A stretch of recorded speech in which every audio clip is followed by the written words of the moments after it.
गांव के किनारे एक पुरानी हवेली थी, जिसके बारे में कहा जाता था कि वहां रात में जाने वाले कभी लौटकर नहीं आते।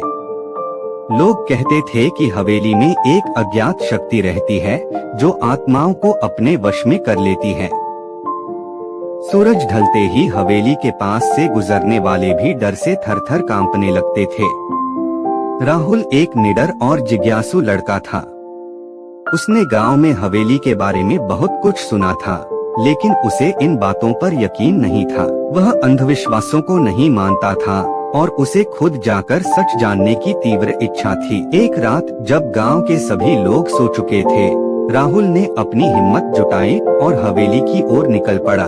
उसकी जेब में एक टॉर्च और हाथ में एक लाठी थी। जैसे ही राहुल हवेली के पास पहुंचा, हवा अचानक तेज चलने लगी और माहौल भयावह हो गया। हवेली के अंदर घना अंधेरा था। राहुल ने टॉर्च जलाकर अंदर कदम रखा। हवेली का हर कोना जर्जर हो चुका था, लेकिन वहाँ की खामोशी असहनीय थी। अचानक उसे लगा कि उसके पीछे कोई खड़ा है। उसने पलटकर देखा, लेकिन वहाँ कोई नहीं था। राहुल ने इसे अपनी कल्पना समझकर नजरअंदाज किया और आगे बढ़ा। थोड़ी दूर चलने पर उसे एक हल्की सी आवाज सुनाई दी, मानो कोई बड़बड़ा रहा हो।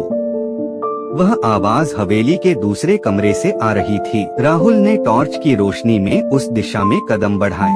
जैसे ही वह कमरे में पहुंचा, उसकी टॉर्च की बैटरी खत्म हो गई और वहाँ घना अंधेरा छा गया।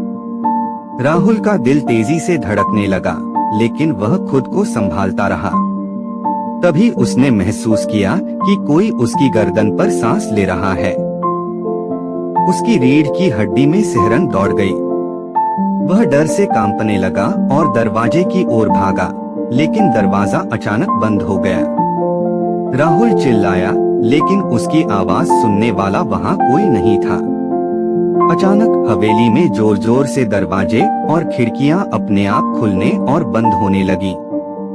राहुल को एहसास हो गया कि वह फंस चुका है। कुछ ही क्षण बाद हवेली में एक साया उसके सामने प्रकट हुआ।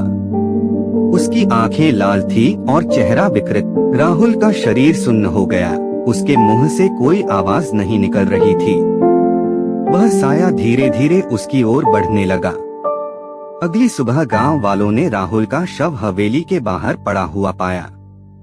उसके चेहरे पर भयावह डर जमी हुई थी और उसकी आंखें खुली की खुली रह गई थीं, मानो उसने कुछ भयानक देखा हो। गांव के लोग फिर से हवेली के पास नहीं गए और राहुल की कहानी ने उस जगह को और भी डरावना बना दिया।